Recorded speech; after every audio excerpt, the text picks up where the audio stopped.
소방공무원 응시생 여러분 수고 많이 하셨습니다. 자, 이번 시험에 대한 평가하고 해설을 좀 진행을 해보도록 하겠습니다. 일단 저희 책 기준으로 각각의 단원에서 출제된 문제의 수를 보자면 1편에서는 4문제, 2편에서는 13문제, 3편에서는 8문제가량이 출제가 됐고요.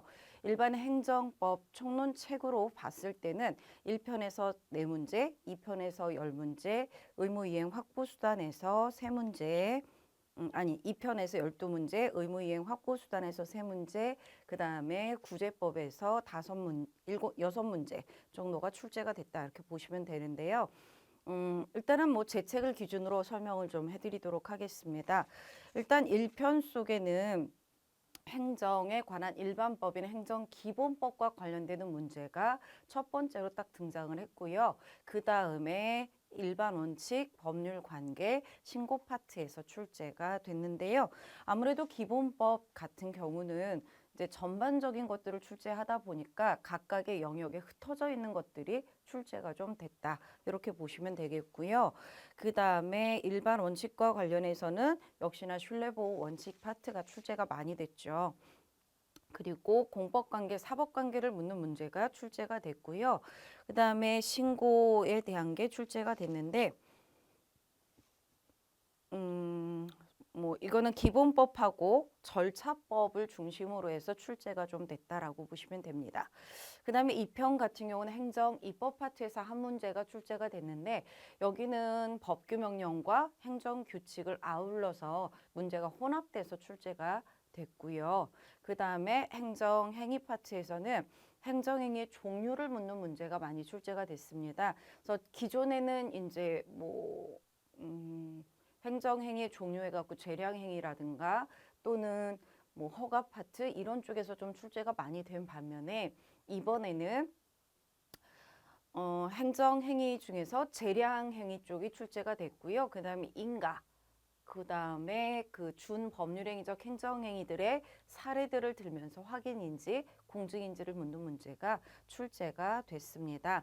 그리고 행정행위의 효력이랑 부관, 또 취소와 철회. 쭉 보다 보면요. 전부 다 행정기본법에서 규정하고 있는 그러한 내용들을 위주로 해서 출제가 됐다라고 볼 수가 있습니다. 그 다음에 의외적으로 사실행위에 대한 게 출제가 좀 됐고요. 그 다음에 그 밖에 주요 행위 형식 중에서는 행정계획과 행정상 계약에 관한 내용들이 출제가 됐는데요. 공법상 계약에 관한 것들 물어보면서 이제 그 행정주체가 맺는 계약의 종류들에 대해서 물어보는 문제들이 출제가 됐습니다. 그리고 의무이행 확보 수단에서는 강제집행에서는 대집행, 그 다음에 제재에서는 질서벌, 그 다음에 종합 문제로 이제 전체를 아우르는 문제가 출제가 됐는데요. 뭐 이 종합 문제에서는 이행 강제금이라든가 즉시 강제, 통고 처분, 또 강제 징수에 대해서는 뭐 위헌 결정과 관련해서 출제가 됐었다라고 보시면 됩니다. 그래서 이런 거는 이제 범위를 좀 넘나드는 이런 문제들이 출제가 됐기 때문에 좀 어렵다라는 느낌을 받지 않았을까라는 생각이 들고요. 그다음에 행정구제법에서는 행정 절차에 관한 것, 정보 공개에 관한 것, 개인정보보호법은 안 나왔어요. 근데 이제 행정 절차나 정보 공개에 관한 게 출제가 됐는데 뭐 역시나 자주 출제가 되던 것들이 출제가 됐다라고 보시면 되겠고요. 사후적 구제 방법 중에서 국가배상과 관련해서는 국가배상 책임 요건, 국가배상법 제2조에 따른 책임 요건만 출제가 되었습니다. 그리고 손실보상은 안 나올 것이라고 예상을 했었는데 손실보상에 관한 문제가 출제가 됐는데 그 기본서라든가 이런 데 많이 등장하지 않았던 판례들로 출제가 돼서 아마도 이 부분이 좀 여러분한테 어렵다라고 느껴지는 부분이 아니었을까라는 생각이 들고 있습니다. 그리고 쟁송 파트에서 네 문제가 출제가 됐는데요. 뭐 심판과 소송을 아우르는 문제가 이제 종합적인 사고를 요하는 사례형 문제가 이 심판과 소송을 합쳐서 문제를 냈죠. 그래서 사례형이 주어지고 그 다음에 뭐 심판과 소송과의 관계를 묻는 거라든가 심판을 거친 다음에 소송 갈 때 제소 기간 또 인용 재결이 있을 때 소송으로 불복할 수 있는가라는 부분들 뭐 이런 것들이 좀 출제가 됐다라고 보시면 됩니다. 그다음에 행정소송과 관련해서는 법률상 이익과 관련해서 출제가 됐는데요. 뭐 우리가 이런 부분은 예상을 했던 부분이잖아요. 원고 적격에 관한 것, 그 다음에 대상 적격에 관한 것 이런 것들은 꼭 출제가 된다라고 했었는데 정말 출제가 됐어요. 그래서 원고 적격 속에는 법률상 이익하고 그 다음에 소익에 관련되는 부분들이 통틀어서 같이 출제가 됐고요. 그 다음에 대상 적격에선 처분성을 묻는 문제들이 출제가 됐는데 아마도 이제 처음 보는 지문지가 있었을 거예요. 그러다 보니까 또 어렵다라고 느끼지 않았을까라는 생각이 들었고요. 그 다음에 피고 적격에 관한 건 법조문 위주로 해서 출제가 좀 됐고 또 하나가 우리가 이제 특별히 이런 건 꼭 외워라 했던 부분들 이런 부분들이 출제가 됐다라고 보시면 되겠습니다. 각각에 있어서 비중을 좀 살펴보자면 이번에는 이론에 관한 것들이 출제가 안 됐습니다. 그리고 법조문과 판례로 출제가 됐는데요. 아무래도 법조문과 판례를 위주로 출제를 했다는 얘기는 변별력을 확보하겠다라는 목적을 가지고 있다라고 보시면 되겠고요. 그 중에서도 법조문의 비중이 조금 많아졌어요. 그러니까 행정기본법 때문에 그런 가능성이 좀 있는데 행정기본법이 다양한 분야로 들어가면서 아마도 그 기본법 때문에 출제 비중이 조금 높아져서요. 27%에서 30% 정도가 출제가 됐다라고 볼 수가 있고요. 판례는 70%에서 73%가 출제가 됐는데 왜 이렇게 딱 떨어지지 않고 겹쳐서 얘기를 하게 되냐면 어느 지문지 같은 경우는 판례하고 법조문을 혼합시켜서 출제를 한 지문들이 좀 있어요. 그런 지문들이 등장을 하고 있거든요. 그러다 보니까 이게 이제 겹쳐지다 보니까 이런 식으로 출제 비중이 나눠질 수가 있는데 일반적으로는 뭐 판례가 한 70% 정도, 법조문이 30% 정도 나왔다. 이렇게 예상을 할 수가 있습니다. 판례의 비중이 높아졌기 때문에 앞으로도 계속 높아질 거예요. 계속 높아지는데 높아지게 되면 여러분들이 느끼게 되는 체감 난이도는 더 높아질 겁니다. 이유는 이번에 판례 비중이 높아지면서 지문의 길이가 길어졌어요. 왜냐하면 어디서 끊어서 어떻게 써야 될지를 이 전체적인 맥락을 모르는 상태에서 아무데나 막 커팅을 하다 보면 원래 의미하는 바가 달라질 수가 있잖아요. 그러다 보니까 판례를 자를 때는 좀 고민을 하면서 자르다 보니까 뭐 지문의 길이가 길어질 수밖에 없다라는 거죠. 그래서 실제로 지문의 길이가 많이 길어져서 뭐 적게는 2줄짜리 지문도 있었지만 많게는 7줄짜리 지문들도 등장을 했죠. 7줄, 8줄 막 이렇게 지문이 등장을 했고 보통 판례의 지문은 한 4줄 정도, 4줄, 5줄, 6줄 이렇게 나왔거든요. 그러니까 아마도 기존의 기출문제만 가지고 공부를 했던 친구들, 예를 들어서 소방과 관련되는 기출문제만 가지고 공부를 했던 친구들은 아마도 지문의 길이가 길어지다 보니까 어렵다 이렇게 느꼈을 가능성이 매우 높다. 이렇게 얘기를 할 수가 있습니다. 또 하나 이 소방과 관련해서 그 관계법규 같은 경우도 많이 바뀌었잖아요. 그러다 보니까 앞에서부터 문제를 풀어 나가다가 마지막에 행정법을 푼 친구들은 시간 배분의 문제가 좀 있어서 행정법이 더 어렵게 느껴졌을 가능성도 좀 있다라고 이야기를 할 수가 있습니다. 자, 그러면 우리가 앞으로 공부를 할 때 어떤 식으로 공부를 해야 되느냐가 문제가 되겠죠. 일단 첫 번째로 여러분한테 말씀을 드리고 싶은 건 시간 배분을 잘해야 된다라는 거예요. 세 과목이고 75분 내에 문제를 풀어가야 되는데 개론이라든가 관계법규 같은 경우는 지문의 길이가 좀 짧은 편에 들어간다. 그래서 충분하게 뭐 25분씩 충분히 다 썼다. 행정법을 25분 내에 풀려면 굉장히 많은 공부를 선행을 해놨어야 25분 내에 풀 수가 있다라는 거죠. 물론 저는 20분 내에 풀어야 된다라고 생각을 하거든요. 근데 많은 친구들이 앞에서 시간을 다 써버리게 되면 행정법 총론에 와서는 문제를 풀 수 있는 시간이 부족해요. 그러다 보면 당연히 당황을 하게 되고 문제를 풀면서 아는 부분도 놓치고 갈 가능성이 매우 많다라는 거죠. 그렇기 때문에 시간 배분하는 연습을 꼭 해볼 필요가 있다라는 거 기억을 좀 해주셨으면 좋겠어요. 그래서 앞쪽에서부터 모든 과목을 전부 다 20분 내에 풀어서 행정법을 풀 수 있도록 이렇게 시간 배분을 좀 해주셨으면 좋겠고요. 두 번째가 좀 아까도 이야기한 것처럼 변별력 확보를 위해서 조문하고 판례 비중이 높아졌다라고 했잖아요. 근데 판례 비중이 앞으로도 더 높아질 거거든요.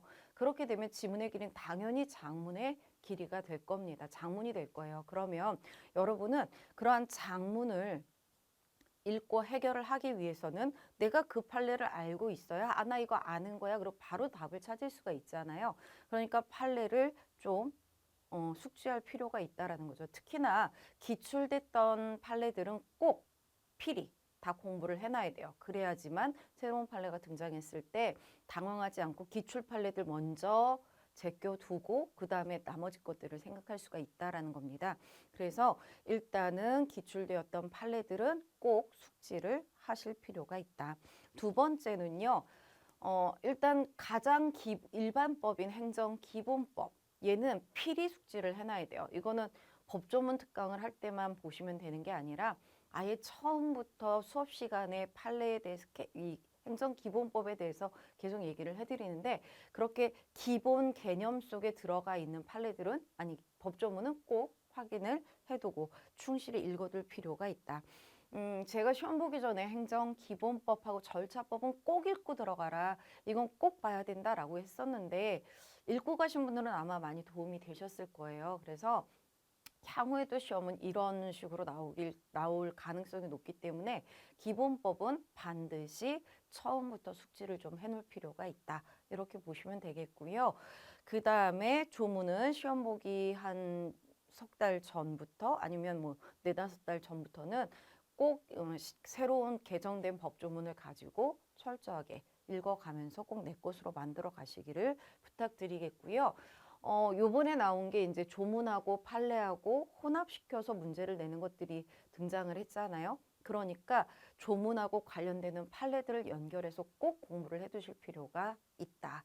그 다음에 사례 문제가 처음 등장을 했죠. 문제가 다양해질 가능성이 있다라고 했었는데 사지선다형으로 문제가 출제가 계속 됐었는데 이제 사례형이 나오기 시작했고 그러면 박스형 문제도 나올 가능성이 높아요. 그러니까 문제가 좀 더 다양한 유형으로 출제가 될 가능성이 있기 때문에 그에 대한 대비를 할 필요가 있다라고 보시면 되겠죠.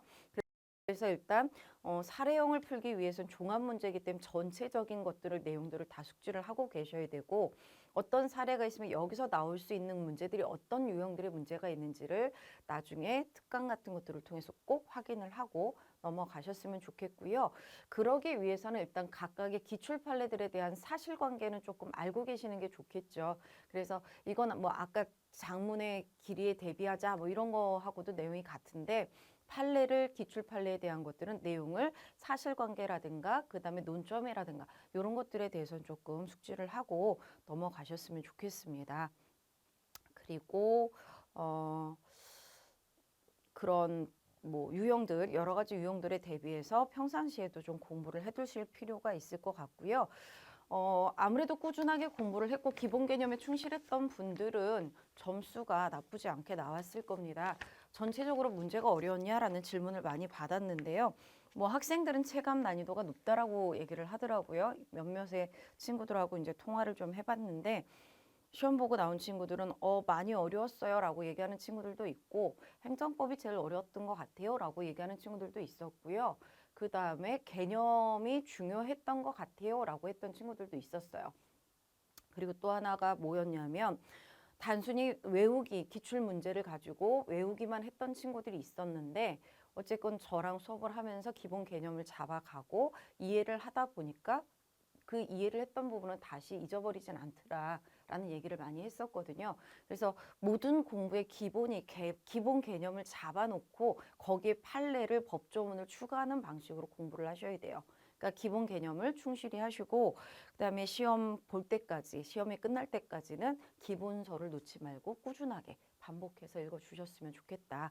이게 앞으로 여러분이 공부할 방향이다. 이렇게 보시면 되겠습니다. 자, 그럼 지금부터는 이제 3월 18일 날에 있었던 소방 기출에 대해서 해설을 시작해 보도록 하겠습니다. 자, 1번 문제입니다. 행정기본법의 내용으로 옳지 않은 것 찾아라 라고 되어 있는데 정답은 1번이죠. 행정에 대한 기간 계산에 있어서는 행정기본법이나 다른 법률에 특별한 규정이 있는 경우를 제외하고는 민법을 준용하도록 하고 있습니다. 그래서 우리가 민법을 갖다 놓고 하고선 그 다음에 행정기본법으로 정리를 했었잖아요. 그래서 이제 기간 계산에 대해서는 행정기본법, 다른 법률에 특별한 규정 없으면 민법을 준용하도록 하고 있다. 이렇게 보시면 되겠고요. 그 다음에 이번 지문 같은 경우 법 적용의 기준에 관한 그 행정기본법의 내용인데요. 이건 신청에 따른 처분이고요. 신청에 따른 처분일 때 신청 시의 법과 그 다음에 처분 시의 법이 다르다면 어떤 법을 적용할 것이냐라는 건데 이때는 처분 당시의 법령 등을 따르도록 하고 있다라고 보시면 되겠고 그 다음에 3번은 행정의 적극적인 추진에 관한 규정이라고 보시면 되는데요. 행정기본법 제4조의 내용이라고 보시면 되겠습니다.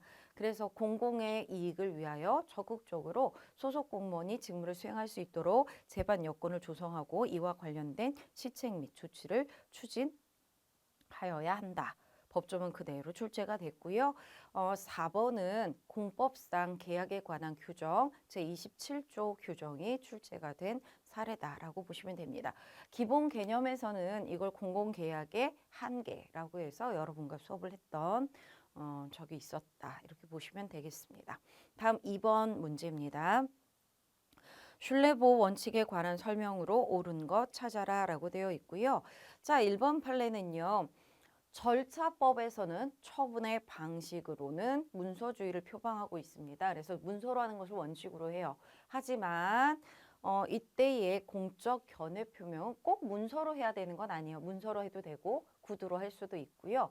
또 하나 명시적으로 견해 표명이 있어도 되고 묵시적으로 견해 표명이 있어도 된다라고 이야기를 하고 있죠. 자, 따라서 묵시적인 견해 표명이 있어도 되기 때문에 1번 선택지는 틀렸다라고 보시면 되겠고요. 그 다음에 2번 지문은요. 행정기본법에 신뢰보호 원칙에 관한 규정이 있죠. 12조의 규정이 있는데요.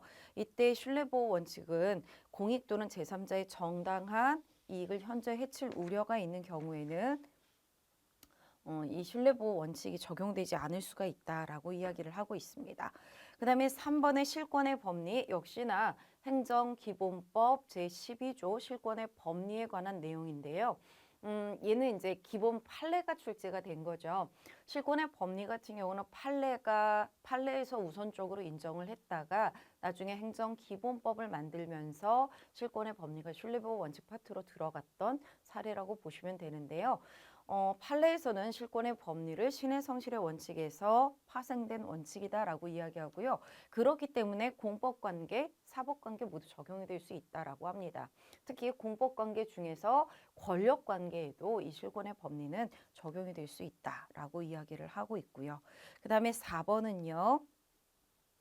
병무청 담당 부서의 담당 공무원에게 공적 견해 표명을 구하는 정식에 서면 질의를 하지 않은 채 총무과 민원팀장에 불과한 공무원에게 질의를 하고 이 사람이 상담에 응하여 안내했을 때 이 민원팀장이 상담을 해준 것 이건 공적 견해 표명에 해당이 되지 않는다라고 보시면 되겠고 그렇기 때문에 신뢰보호 원칙은 적용되지 않습니다. 따라서 정답은 4번 선택지가 되겠습니다. 다음 3번 행정상 법률관계에 관한 설명으로 옳지 않은 것 찾아라 라고 되어 있고요. 자, 1번에 국가가 사경제의 주체로서 상대방과 대등한 지위에서 체결하는 공공계약. 자, 이런 공공계약은요. 사인 간의 계약과 다를 바가 없습니다. 따라서 사적 자치, 계약 자유의 원칙 이러한 사법상의 원리가 그대로 적용이 된다라고 보시면 되겠고요. 다음 두 번째로 요청 조달 계약 역시나 국가를 당사자로 하는 계약에 관한 법률이 적용이 되도록 하고 있는데요. 이것도 역시나 사법상 계약에 해당되기 때문에 요 국가를 당사자로 하는 계약에 관한 법률이 적용이 되고 있다라고 보시면 되겠습니다. 그 다음에 3번 요청 조달 계약에 적용되는 국가를 당사자로 하는 계약에 관한 법률 조항, 국가가 사경제 주체로서 국민과 대등한 관계에 있음을 전제로 한 사법관계에 대한 규정뿐만 아니라 라고 되어 있는데요. 요런 사법관계에 관한 규정에 한해서만 국가계약법 조항이 적용이 되는 것이고 침입적 효과를 발생시키는 행정처분에 관한 규정까지는 적용이 된다라고 볼 수는 없다라고 보시면 됩니다. 그 다음에 한국자산관리공사가 국유재산 중 일반 재산에 관하여 지금 매도하는 것. 일반 재산을 매도했다. 돈을 받고 판단 얘기잖아요. 그러니까 이거는 지금 사법상 법률행위에 해당되는 내용이다라고 보시면 되겠고 따라서 정답은 3번 선택지가 되겠습니다. 다음 4번 신고에 관한 설명으로 옳지 않은 것 찾아라 라고 되어 있고요. 자, 법령 등에서 행정청의 일정한 사항을 통지함으로써 의무가 끝나는 신고를 규정하고 있다. 자, 이거 행정절차법의 내용인데요. 이 경우 신고가 법령 등에 규정된 형식상의 요건에 적합하면 자, 적법한 신고가 있었다라는 것이고요. 이때 신고서가 접수기관에 도달이 되면 신고 의무가 이행된 것으로 보고 있습니다. 절차법에서는 수리를 요하지 않는 신고를 규정하고 있고요. 기본법에서는 수리를 요하는 신고에 대해서 규정을 하고 있고요. 그 다음에 3번 법령 등으로 정하는 바에 따라 행정청의 일정한 사항을 통지하여야 하는 신고로서 법률에 신고의 수리가 필요하다고 명시되어 있을 때, 자, 이게 지금 행정기본법 제34조의 내용인데요. 이게 수리를 요하는 신고에 관한 이야기고요. 이렇게 행정청이 수리를 해야지만 비로소 그 효력이 발생하게 되는 겁니다. 다음, 자, 유통산업발전법상의 대규모 점포의 개설 등록, 자, 요거 수리를 요하는 신고에 해당되고 행정처분에 해당된다. 행정처분에 해당된다라고 판결문이 나온 게 있었죠. 자, 따라서 정답은 2번 선택지가 되겠습니다. 다음 행정행위에 관한 설명으로 옳지 않은 것.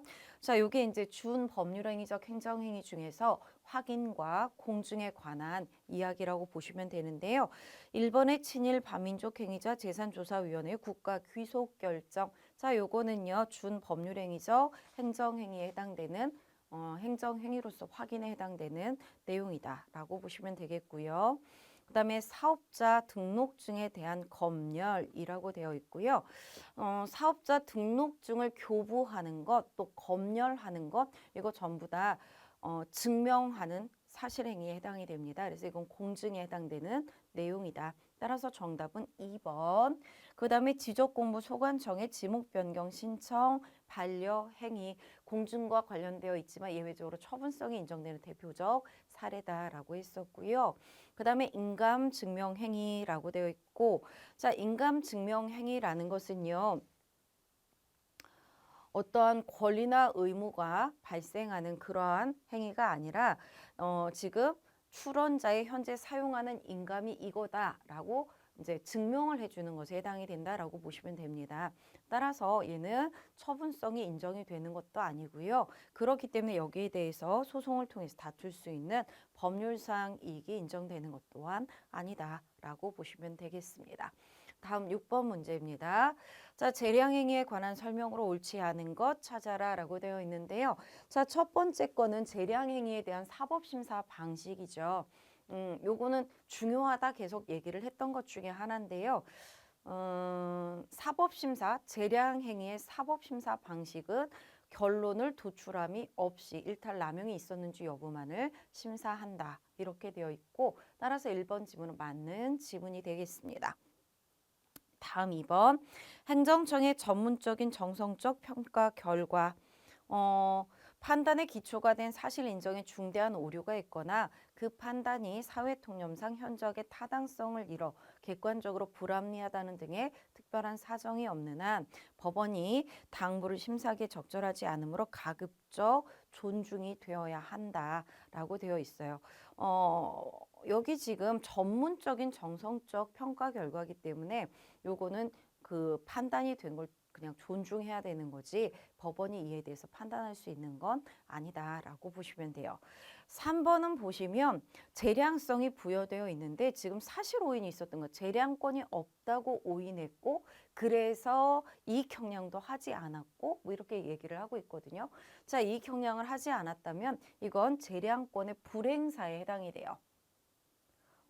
따라서 이때에 재량권의 불행사에 해당되기 때문에 이건 일탈남용에 해당돼서 위법하다라고 보시면 되겠고요. 요 3번 판례가 바로 그 유승준 사건이라고 보시면 되겠습니다. 다음 4번입니다. 사행행위 등의 규제법에 의한 허가의 경우는 허가 신청이 적극적 요건에 해당하는지 여부를 판단하는 것 재량행위에 해당됩니다. 그런데 허가 제한 사유에 해당이 된다? 그렇다면 이때에는 이거는 허가 요건에 해당되는지 적극적 요건에 해당하는지 여부를 판단할 필요가 없고요. 당연히 불허가를 해야 된다라고 보시면 되겠습니다. 자, 따라서 옳지 않은 건 3번 선택지가 되겠습니다. 다음 7번입니다. 도시 및 주거 환경 정비법에 관한 설명으로 옳지 않은 것. 자, 조합 설립 인가 처분은요. 설권행위의 성격을 갖는다라고 했었죠. 따라서 1번 선택지 갖는 것에 그치지 않는다라고 되어 있으니까 그치지 않는다. 그러니까 설권행위의 성격까지 같이 가지고 있다. 이렇게 봐야 되기 때문에 1번 지문 맞고요.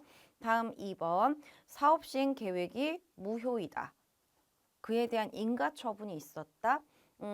사업시행 계획이 무효라는 건 인가의 대상이 없는 거잖아요. 그렇기 때문에 인가 처분이 있었다 할지라도 사업시행 계획이 유효한 행위가 되는 것은 아니다. 그 다음 3번 관리처분 계획에 대해서 인가고시가 있으면 이때 관리처분 계획은요. 행정처분으로 확정이 돼버리죠. 따라서 이때에 총회 결의 하자가 있다면 이때는 처분인 관리처분 계획에 대해서 항고소송으로 다투어야 되는 것이고요. 총회 결의의 하자에 대해서 다툴 수는 없다라고 보시면 되겠습니다. 따라서 3번 틀렸고요. 그 다음 4번 조합원 지위를 상실한 토지 등 소유자는 주택 재개발 사업에 대한 사업시행 계획의 당연 무효에 하자가 있는 경우 사업시행 계획의 무효 확인 또는 취소를 구할 법률상 이익이 있는데요. 이유는 사업시행 계획에 당연 무효의 하자가 있기 때문에 이때의 조합원의 지위를 상실한 토지 등의 소유자도 다시 분양 신청을 함으로써 분양을 받을 수가 있어요. 그렇기 때문에 이 경우에는 이에 대해서 다툴 법률상 이익이 있다라고 볼 수가 있는 겁니다. 자, 따라서 정답은 3번 선택지가 되겠습니다. 다음 8번입니다. 행정행위의 효력에 관한 설명으로 옳지 않은 것. 자, 취소 소송의 제기 기간을 경과하여 확정력이 발생한 처분, 불가쟁력이 발생했다라는 뜻이죠. 불가쟁력이 발생한 처분에는 위헌 결정의 소급효가 미치지 않는다라고 했었고요. 다음 두 번째로 행정처분이 아무리 위법하다고 하여도 그 하자가 중대하고 명백하여 당연무효라고 보아야 할 사유가 있는 경우를 제외하고는 무효가 아니래. 그럼 공정력이 있어서 유효하다라는 거잖아요. 그런데 이 처분이 지금 소송 등에 의하여 적법 취소가 될 때까지는 아무도 그 하자를 이유로 효과를 부정하지 못한다. 네, 맞습니다. 뭐 행정청이 직권으로 취소를 하든 또는 쟁송에 의해서 적법하게 취소가 되기 전까지는 아무도 그 효력을 부인할 수가 없다라고 보시면 되고 이건 공정력에 관한 이야기입니다. 다음 3번 당연 무효 여부가 선결 문제가 됐대요. 그럼 민사법원은 당연 무효임을 전제로 판결을 할 수가 있죠. 그 다음에 4번 불가쟁력이 발생한 부담금 부과 처분의 근거 법률에 대한 위헌 결정이 있었대요. 후행 압류 처분의 취소를 구하는 소송에서 재판의 내용과 효력에 대한 법률적 의미가 달라진다라고 되어 있는데 아닙니다. 이 위헌 결정이 있었어요. 그런데 불가쟁력이 발생했다면 아무런 영향을 미칠 수가 없다라는 거죠. 위헌 결정이 났다 할지라도 소급해서 영향을 미치지 못한다라는 겁니다. 따라서 이 경우 근거 법률의 위헌 여부에 따라서 지금 이 압류 처분에 대한 소송의 주문이 달라진다거나 또는 재판의 내용, 효력에 대한 법률적 의미가 달라지는 것은 아니다라고 보시면 되겠고요. 따라서 8번의 정답은 4번 선택지가 되겠습니다. 다음 9번 문제입니다. 행정행위의 부관에 관한 설명으로 옳지 않은 것. 자, 행정청은 요거 행정기본법 제17조 2항 규정이고요. 재량이 없는 경우에는 법률에 근거가 있는 경우에 부관을 붙일 수가 있고요. 그 다음에 허가의 목적 달성을 사실상 어렵게 하여 본질적 효력을 해야 하는 부관은 적법하지가 않다. 네, 맞습니다. 부관이라는 건 본질적 효력을 해야지 않는 한도의 것이어야 되고요. 또 이행 가능한 것이어야 되고요. 뭐 법을 위반하는 내용으로 만들 수가 없고요. 실질적 관련성이 있어야 되고요. 이런 한계점을 가지고 있는 거죠.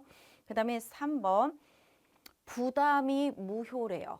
근데 이 부담을 이행한 사법상의 법률행위가 있다. 어떻게 하라고? 별개의 문제라고. 따라서 부담이 무효라 할지라도 사법상 법률행위까지 무효가 되는 건 아니다. 별개로 판단을 해야 된다. 이렇게 보시면 되겠고요.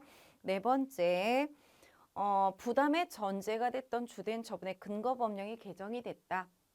자, 요거 부담의 위법성을 판단하는 기준 시점을 묻는 문제인데요. 여기에 대해서 우리가 뭐라 그랬었어요? 변경된 법률을 적용할 것이 아니라 무엇을 봐야 된다? 부담을 붙일 당시, 그러니까 처분 당시의 법령을 기준으로 판단을 하는 겁니다. 요거 바로 송유관 매설허가 사건이었었잖아요. 네, 처분 당시의 법률을 기준으로 하고 있기 때문에 이렇게 법이 바뀌었다 할지라도 그 부관 자체가 효력을 잃게 되거나 또는 위법하게 되는 것은 아니다라고 보시면 되겠습니다. 자, 따라서 정답은 4번 선택지가 되겠습니다. 다음 10번 처분의 취소와 철회에 관한 설명으로 옳지 않은 것. 행정청은 부당한 처분의 전부나 일부를 소급하여 취소할 수 있다. 행정기본법 제18조의 위법 또는 부당한 처분의 취소와 관련되는 내용이라고 보시면 되겠고요. 부당한 처분의 전부나 일부를 소급해서 취소할 수 있는데 이거 직권 취소에 관한 이야기다라고 보시면 되겠습니다. 다음 2번 행정청은 인허가 등을 취소하는 처분을 할 때는 원칙적으로 청문을 하여야 한다. 네, 맞습니다. 요게 원래 이제 의견 제출 기한 내에 신청이 있으면 청문을 하는 거였었는데 절차법이 개정이 되면서 신청에 대한 내용이 사라졌다 그랬잖아요. 그래서 우리가 수업할 때 막 그랬잖아. 인허가 등을 취소하는 처분을 할 때에 청문을 한다. 이렇게 얘기했었잖아요. 네, 이번 지문은 그래서 절차법의 규정으로서 맞다라고 보시면 되겠습니다. 그 다음에 3번 행정청은 당사자에게 권익을 부여하는 처분을 취소할 때 수익적 처분을 취소하려고 할 때 이때에는 이익 형량을 해야 된다. 이렇게 얘기를 했었어요. 근데요, 이익 형량을 하지 않아도 되는 경우가 있습니다. 귀책 사유가 있을 때 거짓이나 부정한 방법으로 처분을 받았을 때 이 적극적 귀책 사유가 있을 때 이익 형량 안 해도 된다 그랬었고요.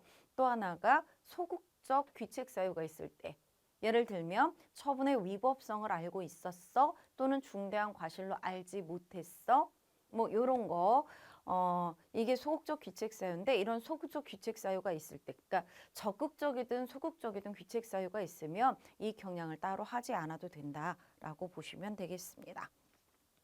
따라서 3번 틀렸고요. 4번은 철회에 관한 거죠. 행정기본법 제19조의 내용이고요. 중대한 공익상의 필요가 있을 때, 자, 요게 이제 철회 사유 중에 하나인데, 이렇게 중대한 공익상의 필요가 있을 때는 적법한 처분의 전부 또는 일부를 장래를 향해서 철회를 할 수가 있다. 자, 1번 지문하고 4번 지문 보시면 취소는 소급해서 효력을 없애는 것이고요. 철회는 장래를 향해서 효력을 소멸시키는 것이다. 이렇게 보시면 되겠습니다. 자, 따라서 10번의 정답은 3번 선택지가 되겠습니다. 다음 11번입니다. 자, 행정 입법에 관한 설명으로 옳지 않은 것 찾아라 라고 되어 있고요. 일반적으로 법률의 위임에 의하여 효력을 갖는 법규명령의 경우 구법의 위임에 근거가 없어 무효였더라도 사후의 법 개정으로 위임의 근거가 부여되면 그때부터 유효한 법규명령이 된다라고 이야기를 했고요. 그 다음에 불령으로 정하라고 위임했대요. 그래서 불령에서 이를 정했대요. 근거가 있고 근거에 따라서 지금 만든 거잖아요. 따라서 얘는 대외적 구속력이 있는 법규 명령에 해당이 되는 겁니다. 다음 3번. 상급행정기관이 업무 처리 절차나 법령의 해석, 적용 기준을 정해주는 행정규칙을 발령을 했대요. 상위법령에 지금 반하지 않는데요. 그럼 이건 내부에서는 효력이 있는 거죠. 그래서 행정조직 내부적으로 효력을 가질 수가 있다. 대내적 구속력은 있다. 이렇게 가셔야 되고요. 따라서 3번 틀렸습니다. 조직 내부에서는 효력이 있고 대외적으로는 효력이 없다. 이렇게 써야 되겠죠. 그 다음에 법령 보충적 행정규칙은 물론이고 재량권 행사의 준칙이 되는 행정규칙이 그 정한 바에 따라 되풀이 시행되어 행정 관행이 이루어지고 행정의 자기구속 원리에 따라 대외적 구속력을 가질 때 이때는 헌법소원의 대상이 될 수 있다라고 보시면 되겠습니다. 자, 따라서 정답 3번, 다음 12번 문제입니다. 행정상 사실행위에 관한 설명으로 옳지 않은 것. 자, 권력적 사실행위가 행정처분의 준비 단계로서 행하여지거나 행정처분과 결합된 경우에는 처분에 흡수 통합되어 불가분의 관계에 있다 할 것이므로 처분이 취소 소송의 대상이 되지만 처분과 분리하여 따로 권력적 사실행위를 다툴 실익이 있다라고 되어 있는데요. 아닙니다. 지금 어떻게 됐대요? 결합이 돼서 흡수돼서 통합이 됐으니까 얘는 없어진 거잖아요. 그죠? 그렇기 때문에 이때는 그 행정처분만 소송의 대상이 되는 거지 이 권력적 사실행위를 따로 다툴 필요는 없다. 실익은 없다. 이렇게 보시면 돼요. 그 다음에 비권력적 사실행위는 공권력 행사에 해당하지 않습니다. 행정청이 우월적 지위에서 일방적으로 강제하는 권력적 사실행위. 자, 사실행위는 일단 두 가지로 나눠요. 권력적 사실행위와 비권력적 사실행위로 나누는데 이때 권력적 사실행위만 헌법소원의 대상이 될 수 있는 것이고 비권력적 사실행위는 공권력 행사가 아니기 때문에 헌법소원의 대상이 되는 것은 아니다라고 보시면 되겠죠. 세 번째, 도지사의 폐업 결정이 나왔는데요. 도지사의 폐업 결정은 입원 환자들, 그 다음에 지방의료원을 폐업하겠다라고 했을 때 이제 이 지방의료원에 입원하고 있는 환자들, 그 다음에 소속 직원들의 구체적인 권리나 의무에 직접적으로 영향을 미치게 되거든요. 따라서 얘는 행정처분에 해당이 된다라고 보시면 되겠습니다. 그 다음에 4번 판례는 2번 판례하고 연결해서 같이 보셔야 되는 판례인데요. 어떤 그 권력적 사실행위가 헌법소원의 대상이 되는 공권력 행사에 해당되느냐 그렇지 않느냐를 판단하는 그 방법이 지금 4번이라고 보시면 됩니다. 그래서 당의 행정주체와 상대방이 어떤 관계를 가지고 있는지 또 사실행위에 대한 상대방의 의사, 관여, 정도, 태도 그 사실행위의 목적, 경위, 법령에 의한 명령 강제 수단의 발동 가부 이런 것들을 종합적으로 고려해서 개별적으로 판단해야 된다. 라고 보시면 되겠고 여기서 이제 헌재의 결정례가 시험 문제로 출제가 된 사례다라고 보시면 되겠습니다. 다음 13번 행정계획에 대한 설명으로 옳지 않은 것. 1번에 도시계획법에 지금 따라야 되는 절차가 규정되어 있는데 그 절차를 지키지 않았다. 이거 위법하다 그랬었죠. 그래서 공고 및 공람 절차에 하자가 있다면 도시계획 결정은 위법하다.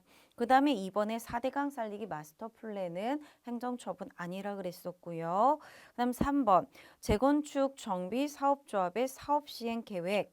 자, 요거는 구속적 계획에 해당이 되는데요. 인가고시를 통해서 확정이 돼버리면 사업시행 계획은 역시나 행정처분의 성질을 갖게 된다라고 보시면 되겠습니다. 그다음에 4번에 환경정책기본법에 따라 사전 환경성 검토를 거쳐야 하는 행정계획이나 개발사업에 대하여 사전 환경성 검토를 거친 경우 부실의 정도가 사전 환경성 검토 제도를 둔 입법 취지를 달성할 수 없을 정도가 아니더라도 그 부실로 인하여 행정계획은 위법하게 된다라고 돼 있는데 지금 입법 취지를 달성할 수 없게 된 그러한 정도가 아니다라고 되어 있잖아요. 그러한 정도가 아니라면 당의 처분은 위법하게 되는 것은 아니다라고 이야기를 하고 있습니다. 자, 따라서 정답은 4번 선택지다라고 보시면 되겠고요. 다음 14번입니다. 자, 행정상 계약에 관한 설명으로 옳지 않은 것. 1번 같은 경우는 행정기본법 제27조 조항이 나와 있는 것이고요. 1번하고 3번 지문이 행정기본법 제27조 규정이에요. 그래서 일단 보시면 법령 등을 위반하지 않는 범위 내에서 행정 목적을 달성하기 위하여 필요한 경우에는 공법상 법률관계에 관한 계약, 공법상 계약을 체결할 수 있다라고 되어 있고요. 이번 지문은 앞서서 나왔던 건데 국가가 당사자가 되는 이른바 공공계약은 사경제 주체로서 상대방과 대등한 위치에서 체결하는 사법상 계약에 해당이 됩니다. 그 다음 3번 국가와 사인 사이의 계약이 체결되었다면 법령에 따라 작성해야 되는 계약서가 따로 작성되지 않았다. 법령에서 계약서를 작성하라고 했는데 그거 작성하지 않았으면 하자 있는 계약이 체결된 거잖아요. 하자 있는 계약은 공정력이 없기 때문에 무효에 해당이 되는 겁니다. 따라서 3번 틀렸고요. 3번은 이제 기본법에서도 계약서를 작성하라고 되어 있거든요. 그래서 이제 만약에 계약서를 따로 작성하지 않았다면 이건 역시나 무효 이렇게 보시면 되겠습니다. 그 다음에 공공기관의 운영에 관한 법률에 따른 입찰 참가 자격 제한 조치라고 되어 있는데 한국수력 원자력 주식회사가 입찰 참가 자격 제한 조치를 했던 거 요거 행정처분에 해당이 되는데요. 이유는 한국수력 원자력 주식회사가 지금 그 법령에 따라 행정처분의 권한을 위임받은 공공기관에 해당이 되고요. 얘는 그러니까 법에서 이야기하는 행정청에 해당이 되거든요. 그렇기 때문에 얘네가 행한 입찰 참가 자격 제한 조치는 행정처분에 해당이 되고 있다. 이렇게 보시면 되겠습니다. 자, 따라서 옳지 않은 것 3번 선택지가 됩니다. 다음 15번 절차에 관한 설명으로 옳지 않은 것 1번 고시의 방법으로 불특정 다수인을 상대로 의무를 부과하거나 권익을 제한하는 처분을 했대요. 일반 처분이죠. 일반 처분의 경우에는 지금 누구에게 사전 통지를 하고 누구에게 의견 제출의 기회를 주어야 되는지를 특정할 수가 없어요. 그렇기 때문에 이 경우에는 의견 제출의 기회를 주지 않아도 되고요. 이런 과정을 거치지 않아도 위법한 처분이 되는 건 아니다라고 보시면 되겠고요. 따라서 1번 선택지가 정답이 됩니다. 다음 2번 정보통신망을 이용하여 전자문서로 송달을 할 때는 송달 받을 자가 지정한 컴퓨터에 입력된 때에 도달된 것으로 보고 있고요. 3번은요. 지금 과세처분의 이후 부기에 하자가 있었던 거죠.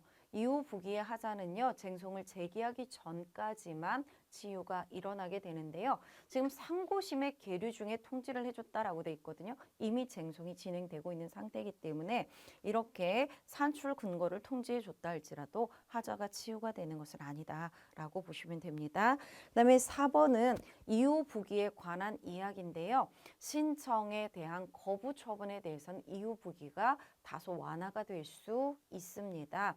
자, 따라서 당사자가 근거를 알 수 있을 정도로 상당한 이유를 제시했다면 구체적인 조항이나 내용까지 명시하지 않아도 위법하게 되는 것은 아니다라고 보시면 되겠고요. 따라서 15번의 정답은 1번 선택지가 되겠습니다.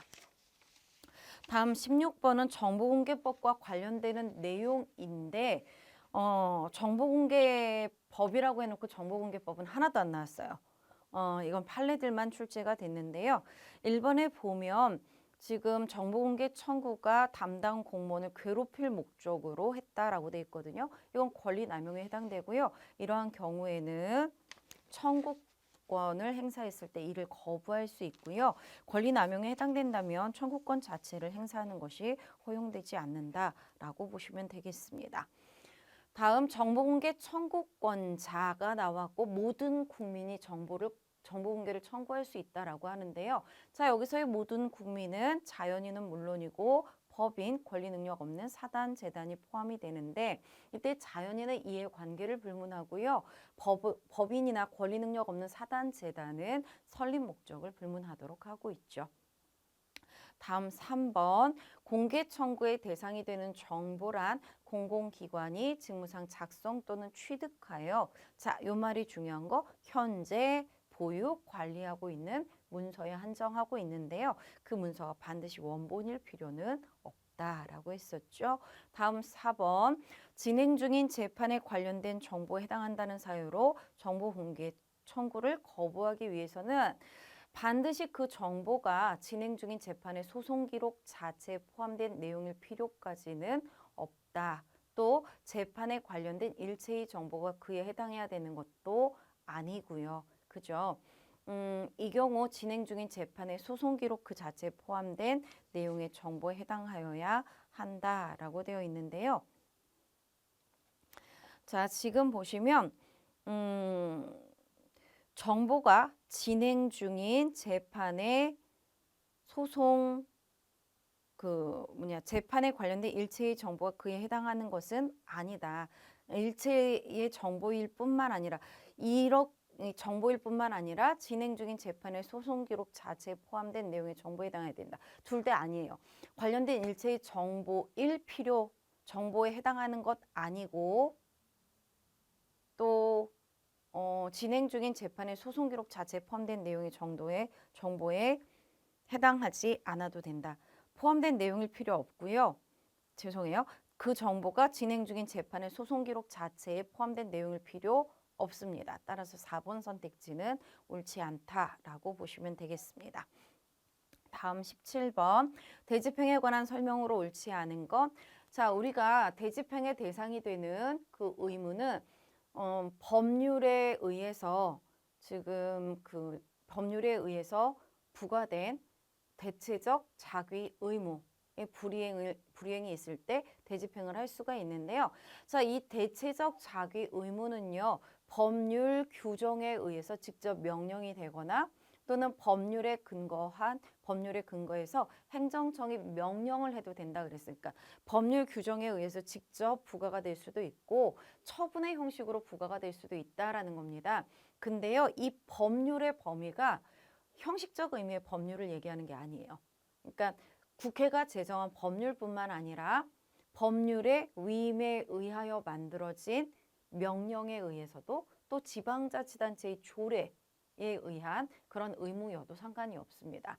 그래서 법률에 의해 부과된 의무, 또 지방자치단체의 조례에 의한 의무, 그 다음에 법률의 위임에 의하여 만들어진 명령에 따른 의무 다 포함이 되고 있다.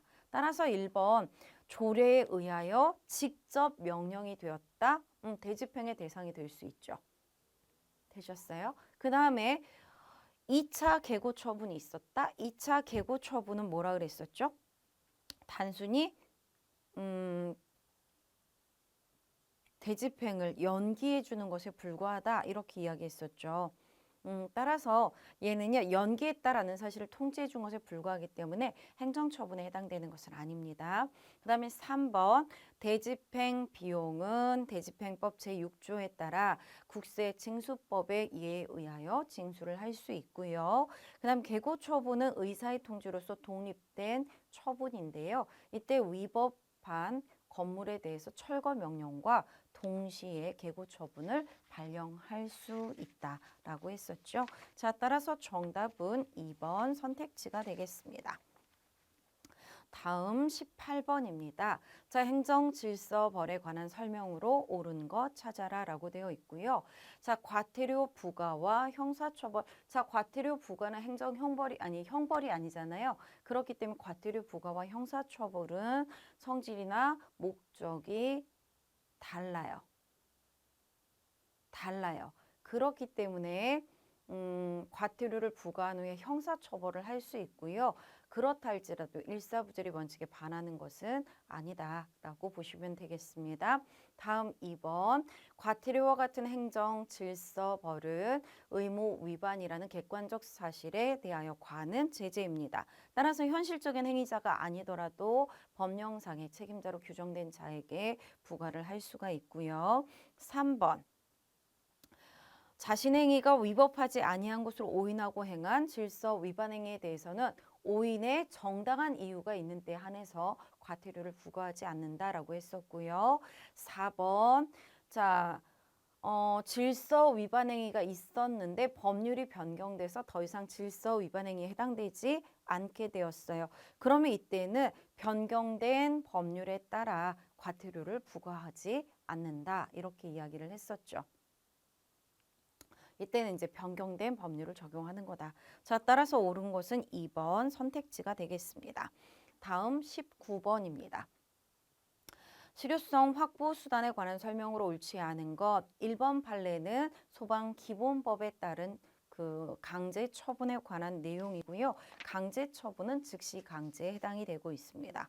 다음 2번 시정명령을 받은 자가 이를 이행했어요. 목적이 달성됐기 때문에 이행강제금은 부과할 수가 없는데요. 이때에 만약에 이행하기 전에 이미 이행강제금이 부과가 됐다면 그건 징수를 해야 되는 거죠. 다음 3번 통고 처분은 처분이 아니다라고 했었고요. 4번에 법률 규정에 대해서 위헌 결정이 났다. 근거 법률에 대해서 위헌 결정이 났다면 이때 과세 처분은 중대한 사유는 있지만 명백한 하자가 없기 때문에 취소 사유에 해당되죠. 그래서 취소할 수 있는 정도의 하자를 갖게 되는데요. 이때 위헌 결정 이후에 조세 채권의 집행을 위한 새로운 체납 처분, 요걸 만약에 착수하게 되면 이건 위헌 결정의 기속력을 위반한 것으로 무효에 해당이 된다라고 보시면 되겠습니다. 자, 따라서 4번에 착수할 수 있다라고 쓴 부분이 잘못된 표현이라고 보시면 되겠습니다. 다음 20번 문제입니다. 자, 국가배상 책임의 요건에 관한 설명으로 옳지 않은 것 찾아라 라고 되어 있고요. 국가배상법이 정한 손해배상 청구의 요건인 공무원의 직무에는 국가나 지방자치단체의 권력적 작용뿐만 아니라 비권력적 작용도 포함되지만 단순한 사경제의 주체로서 하는 작용은 포함되지 않는다. 네, 국고작용은 포함이 되지 않습니다. 다음 3번. 직무상 의무의 내용이 사익보호성이 있다면 지금 개인의 안전과 이익을 보호하기 위하여 설정된 것이다 라고 되어 있으니까 직무가 지금 사익보호성을 가지고 있다라는 겁니다. 자, 이때에 이와 같은 의무를 위반함으로 인하여 피해자가 입은 손해에 대해서는 상당 인과관계가 인정되는 범위 내에서 배상 책임이 성립하게 되는 것이고요.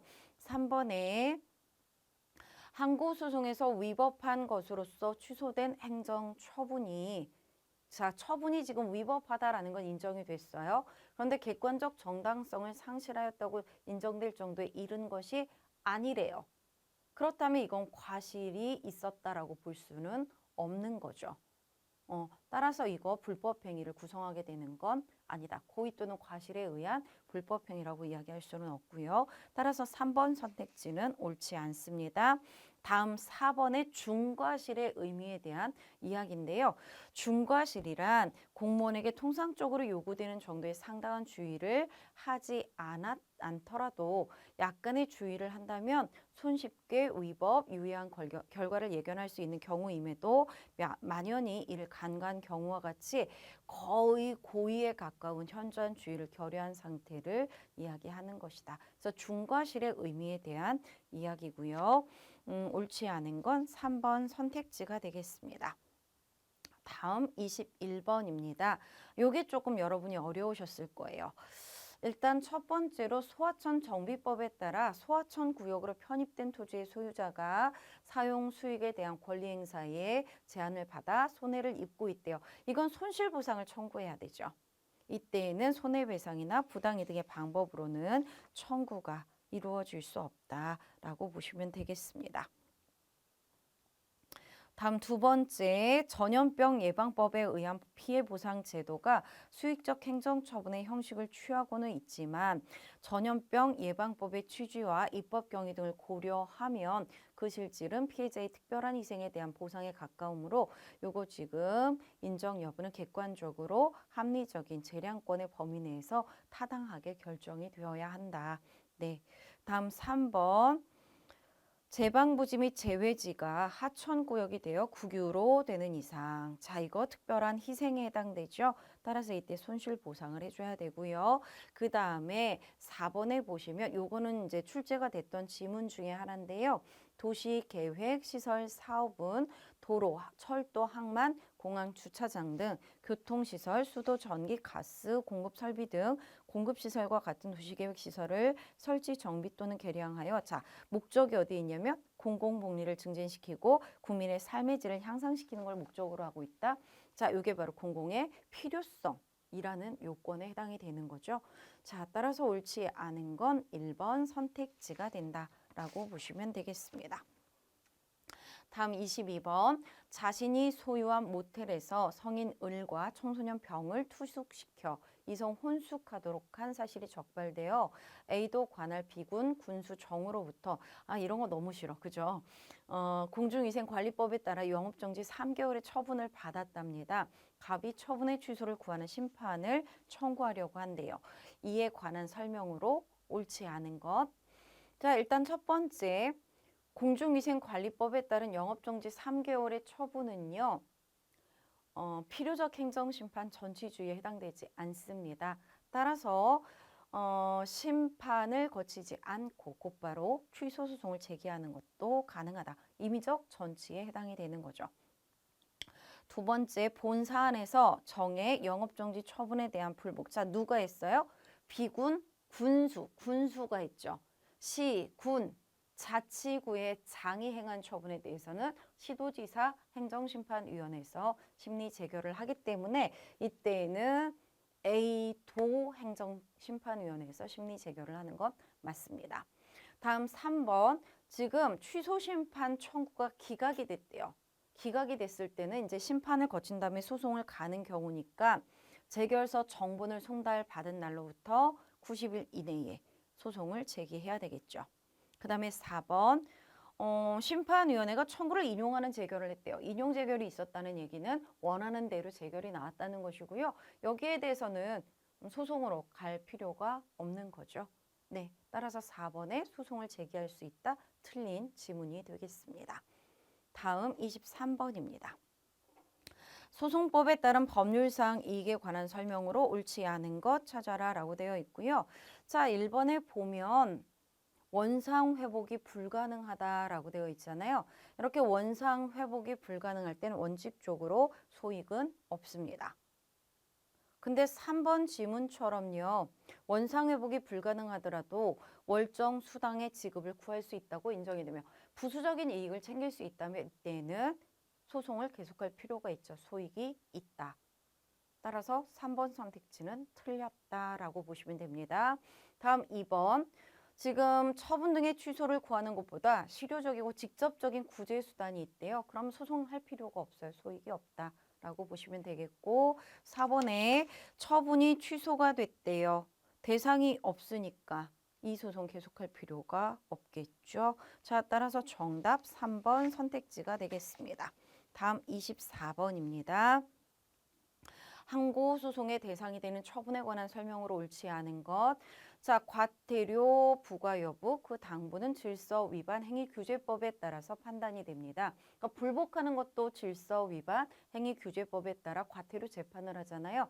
자, 이렇게 다른 방법으로 불복할 수 있는 것들이 규정되어 있다면 이건 항고 소송의 대상이 되는 처분이라고 볼 수 없습니다. 그 다음에 2번. 요거 지금 그 한국 그 수력 원자력 주식회사가 처분을 했던 입찰 참가 자격 제한 조치를 했던 그거에 관련된 판례인데요. 이때에 처분인지 아닌지 이걸 판단하는 방법이라고 보시면 되겠고요. 불복 방법 선택에 중대한 이해관계를 가지는 상대방의 인식 가능성 내지는 예측 가능성을 중요하게 고려해서 교범적으로 이를 판단해야 된다라고 보시면 되겠고요. 그 다음에 3번 행정규칙에 근거를 두고 있다 할지라도 이것이 상대방의 권리 의무에 직접적인 어떤 영향을 미치게 된다면 이건 행정처분에 해당이 되는데요. 대표적인 사례가 행정규칙에 근거한 불문 경고 조치 같은 것들이 여기에 해당이 되겠죠. 그 다음에 4번 협회가 회비 납부 의무자에 대해서 행한 회비 납부 통지라고 되어 있는데요. 자, 요거는요. 납부 의무자의 구체적인 부담 금액을 산정하고 고지하는 것으로서 행정처분에 해당이 된다라고 보시면 되겠습니다. 자, 따라서 정답은 4번 선택지가 됩니다. 다음 25번 피고에 대한 설명으로 옳지 않은 것. 자, 항고소송은요. 처분 등을 외부적으로 그의 명의로 행한 행정청이 피고가 되는 거죠. 명의를 밝힌 애가 피고가 되는 거다. 자, 행정소송법 제14조는 피고 경정에 관한 이야기인데요. 피고 경정은 언제까지 가능하다? 사실심, 변론, 종결시에 이르기까지 허용이 되고 있다. 꼭 1심까지만 해야 되는 건 아니다라고 보시면 돼요. 그 다음에 3번 처분이 있은 뒤에 처분 등에 관계되는 권한이 다른 행정청에 승계가 됐다면 권한을 승계한 행정청이 피고가 돼야 되겠죠. 따라서 3번 지문 틀렸고요. 4번 대리기관이 대리관계를 표시하고 피대리 행정청을 대리하여 행정처분을 했대요. 그럼 누가 피고가 돼야 된다? 피대리 행정청이 피고가 돼야 되겠죠. 자, 따라서 옳지 않은 건 3번 선택지가 되겠습니다. 자, 여기까지가 행정법 총론에 관한 해설이었는데요. 지문의 길이가 길어지고 몇 개의 이제 새로운 판례들이 등장한 것 빼고는 사실상 그렇게 많이 어려운 문제는 아니었다라는 판단이 나옵니다. 다만 시간 배분을 못했어요. 또는 지문의 길이에 눌려서 어렵다라고 느꼈을 가능성은 매우 높다. 그래서 어느 정도 점수가 나오면 될까요? 라고 물어보는 친구들이 있는데요. 죄송합니다. 90점대는 나와야 된다라고 생각을 하고 있거든요. 한 문제 정도는 틀렸다고 쳐도 92에서 96 내지는 좀 루즈하게 준다면 88점까지 나와야지만 되는 그런 문제였다라고 말씀을 드릴 수가 있습니다. 따라서 꼭 당부해드리고 싶은 거는 시간 배분을 꼭 잘 해주시기를 부탁드리고 판례, 그 다음에 기본법, 법조문은 꼭 숙지를 해주셨으면 좋겠습니다. 자, 여기까지가 해설 강의였습니다. 앞으로 혹시라도 만약에 시험에 만족한 결과를 얻으셨다면 축하를 드리고 만족한 결과를 얻지 못하셨다면 해설 강의를 참고하셔서 좀 더 나은 방향으로 학습 방향을 잡으셨으면 좋겠습니다. 자, 이것으로 해설 강의를 마치도록 하겠습니다.